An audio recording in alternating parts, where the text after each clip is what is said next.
এবারে অবিশ্বাস্য এক ক্যাচ ধরল নেহাল ওহাদিরা। আইপিএল এর 69তম ম্যাচে পয়েন্ট টেবিলের দ্বিতীয় স্থানে থাকা পাঞ্জাব কিংস তারা মুখোমুখি হয়েছিল পয়েন্ট টেবিলের চতুর্থ স্থানে থাকা মুম্বাই ইন্ডিয়ান্সের হাডিটার ওপেনার ব্যাটসম্যান রোহিত শর্মার দুর্দান্ত এক ক্যাচ নিয়ে এবারে আইপিএল গ্যালারিকে তাক লাগিয়ে দিলেন নেহাল ওহাদিরা। আর এমন অবিশ্বাস্য ক্যাচ দেখে গ্যালারিতে থেকে প্রীতি জিন্দার অবিশ্বাস্য সেলিব্রেশন, যা দেখে অবাক এদিন ধারাভাষ্যকাররা প্রীতি জিন্দার সেলিব্রেশন দেখে তারা বলছিলেন, এমন ভাবে কি আবার সেলিব্রেশন করে নাকি। প্রীতি জিন্দার সেলিব্রেশন দেখে মনে হচ্ছিল তিনি নিজেই ক্যাচটি তালুবন্দী করেছেন রোহিত শর্মার ক্যাচ ধরে এদিন অবশ্য উচ্ছ্বাসিত ছিলেন নেহাল ওহাদিরা। কেননা রোহিত শর্মা তিনি মুম্বাই ইন্ডিয়ান্সের একজন ভয়ঙ্কর ব্যাটসম্যান। রোহিত শর্মা তিনি যদি একবার সেটেল হয়ে যান তখন ব্যাটিং তাণ্ডব চালাতে থাকেন বোলারদের ওপরে। তাই তো রোহিত শর্মার উইকেট পাওয়ার সাথে সাথে এদিন আনন্দে আত্মহারা হয়ে যান পাঞ্জাব কিংসের মালিক প্রীতি জিন্দার। সেই সাথে সাথে এদিন সেলিব্রেশনে মেতে উঠেছিলেন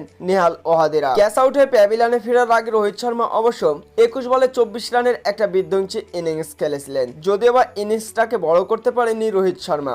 একটি ছক্কা এবং 2টি চারের সাহায্যে 121 স্ট্রাইক রেটে এদিন ব্যাটিং করেছেন রোহিত শর্মা। শেষ পর্যন্ত অবশ্য মুম্বাই ইন্ডিয়ান্সের 9.3 ওভারের মাথায় বোলিং করতে এসেছিলেন পাঞ্জাব কিংসের বাঁহাতি অর্থোডক্স স্পিনার হারপ্রীতের বলে অবশ্য সজোরে হাঁকিয়েছিলেন মুম্বাই ইন্ডিয়ান্সের ডানহাতি এই হাডিটার ব্যাটসম্যান রোহিত শর্মা। তবে ব্যাটে বলে কানেক্টেড না হলেও বাউন্ডারি লাইনে থাকা নেহাল ওহাদিরার কাছে অবশ্য ক্যাচ আউট হয়ে প্যাভিলিয়নে ফিরতে হয় রোহিত শর্মাকে।